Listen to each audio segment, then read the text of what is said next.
turabashuhuje cyacu nongeye kuza kuganira namwe, nongeye kuza mfite ibyishimo, nongeye kuza mfite umunezero hano kuri channel yacu Akebeka TV. Nejejwe rero no kuza kuganira namwe inshuti zacu, abamama, ababyeyi, abakobwa, abasore, inkumi, bose mwese muhawe ikaze. Nubwo twebwe tuba tuganira cyane twibanda ku bamama.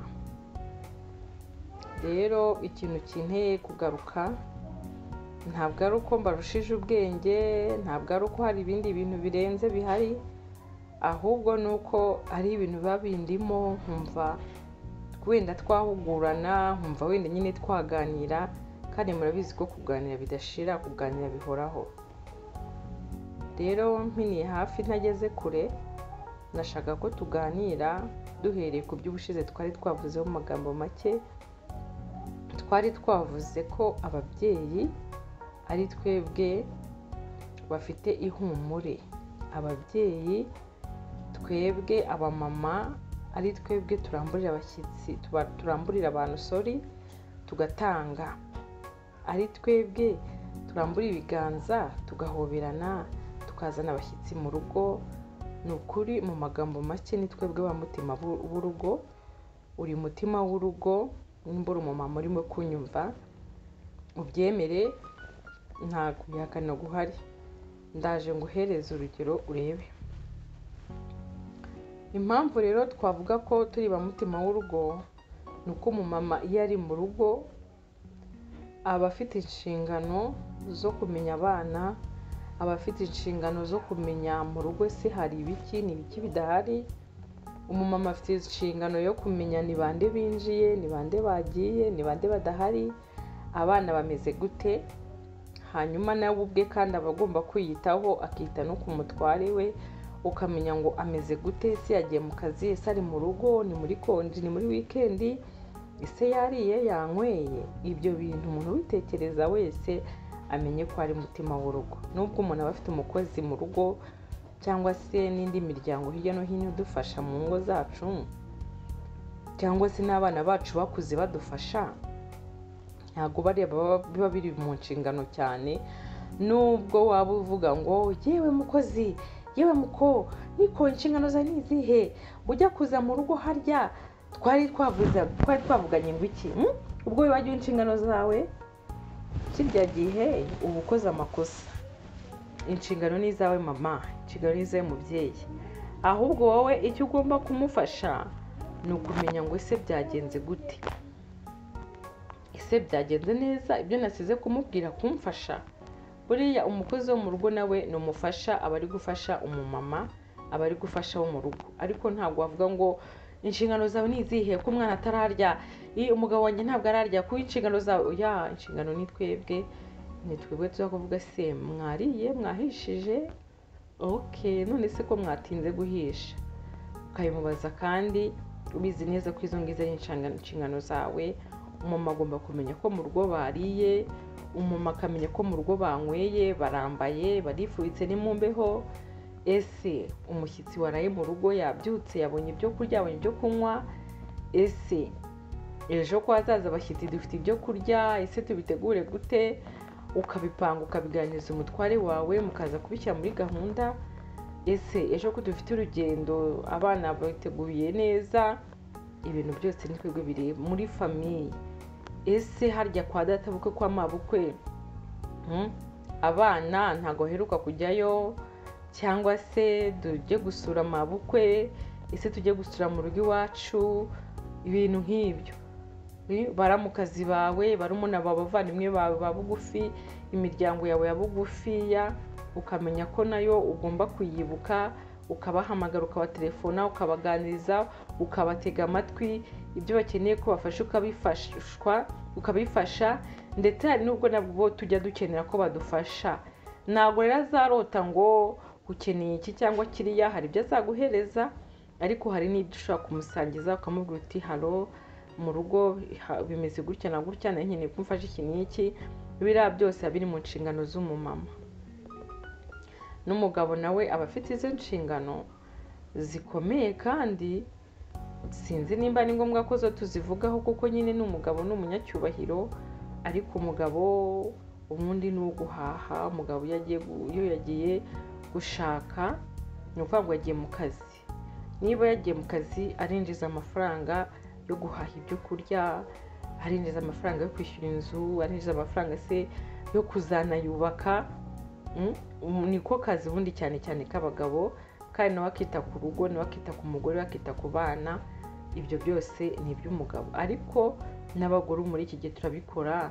Noneho kuri za nshingano zacu nk'abagore tukongeraho ko twagiye natwe no kuzana ibyo kurya.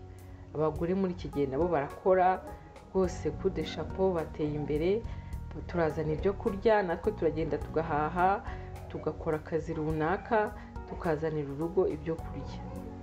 Ariko ibyo byose naho wabikora uri mu rwego rwo hejuru, naho waba uri minisitiri cyangwa se uri umuyobozi wa kampani runaka, ugerekeho ko uri n'umumama mu rugo, ugerekeho za nshingano zose, ugaruke mu rugo uce bugufi w'imama, ureba abana, ubahekeya. Mu ngendo nyinshi ntabwo ziri ngombwa muri wikendi, ushobora kujya mu bukwe, ushobora gusura abantu, ushobora gukora ibyo ugomba gukora byose, ariko ukaza kongeraho ko ugomba no kuba mu rugo, urugo rukakubona, abana bakakubona, mutwara akakubona, yewe n'imiryango hirya no hino ikakubona. Icyo gihe uzaba urimo gukora bwa bucuti nakubwiye, ugasura n'inshuti, wenda ku rusengero, abamembazi b'urusengero ukagira busura, uba urimo kuzana ubucuti mu rugo. Rero uyu munsi ikintu nari nshatse kubabwira ni uko turi ba mitima y'urugo. Umutima w'urugo, nizere ko wishimiye ko tuganiriye. Umutima w'urugo arimo ibintu byinshi. Iyi ni channel yacu tuzajya duhora tuganira, iyi ni channel yacu tuzajya duhora tuba turi kumwe. Ntabwo nashatse gutangiza kujya mbabwira ibintu byinshi, ntabwo nashatse gutangiza ibiganiro birebire, nashatse gutangiza ibiganiro bigufi, tukajya tuganira buhoro buhoro. Ikiganiro kizajyaho kibe kirekire, ariko mama wanyumvishe kuri mutima w'urugo, ni ukuri nunatembera ushyiremo iminota, uvuga uti ndamara iminota ingahe ngaruke mu rugo abana bambone, ugaruke mu by'urugo, winjiye mu gikoni urebe uburyo biri gutekwa, urebe imyenda uburyo irimo gufurwa, ntugatongane gusa ngo babipfubije, ntukavuge ngo bashyizemo umunyu gusa nawe utajya ugera mu gikoni ngo wereke umukozi ko hari igihe nawe washyiramo umunyu, hari igihe nawe wafura kuri uwo mwenda ukumva ukuntu byifashe. Si ngombwa ngo umutonganye ngo dore mu maha ngo habaye umukara. Ese wowe rimwe na rimwe wajya ugerageza nawe uwo mwenda ukawucishamo, niba ari ishati yawe cyangwa ari umutware, niba ari akaniforume k'umwana, nawe ukamubera urugero. Erega ni ibyawe mama, ni ibyawe. Uriya mukobwa azaza abikora uko abonye, nabona nawe utabyitayeho, ariko n'ubu ubyitayeho nawe azabyitaho.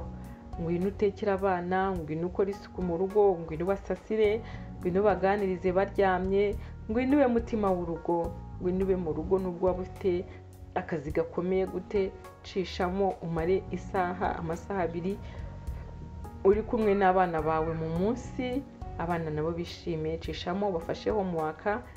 Niba kandi birirwa mu rugo byo ni akarusho, nubwo tuba twifuza kwese ngo dukore, abagore bose bajye mu kazi bakore, hari igihe bidashoboka mu akaba ari mu rugo. Wowe uri mu rugo byo ni akarusho, niba ushyizemo umutima wo kubikunda, atari ugucika intege, atari ukwiheba no kwiganyira, rwose bibaye byiza, haboneka ubutunzi buhagije ubwo twifuza, maze mama akaba umutima w'urugo mu rugo. Ariko iyo bitakunze, genda ufashe umutware wawe mu kazi, ukora akazi akariko kose Imana yaguhaye ugakore neza, ariko ugaruke mu rugo ube mutima w'urugo. Ugaruke mu rugo ukuremo imyenda, ujye muri dushe, usuhuza abana, niba wonse umwonsi umuganiriza umusekera.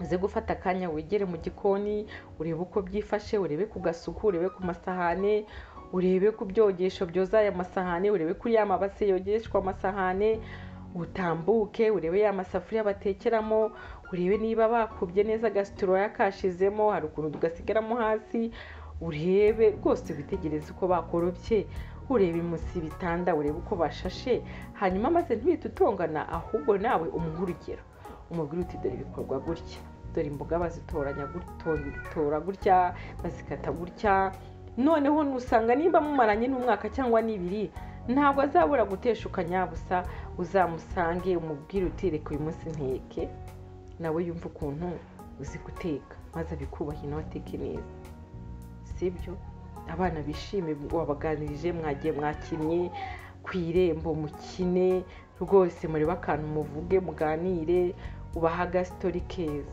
ubaganize n'ibyo mu muryango ubahereza amakuru ya families y'inshuti yego ibyo bintu byose bizajya bidufasha kuba mu ngo zacu neza naho ubutaha ndabakunda cyane nababwiye ngo ntabwo nshaka kubarambira amafite ibintu byinshi mba numva nakomeza nkavuga ariko reka tuzongera ubutaha ndabakunda cyane ni Akimana Rebecca kuri Akibeka TV mukomeze muze tubane ko tuzajya tuba twaje namwe mujye muza tubabone ariko muduha na subscribe turi kuri 392 tuzazamuke tugere ku 1000 tugeraho Imana ishaka ntabwo nabasha gukomeza kubara murakoze cyane Imana ibahe umugisha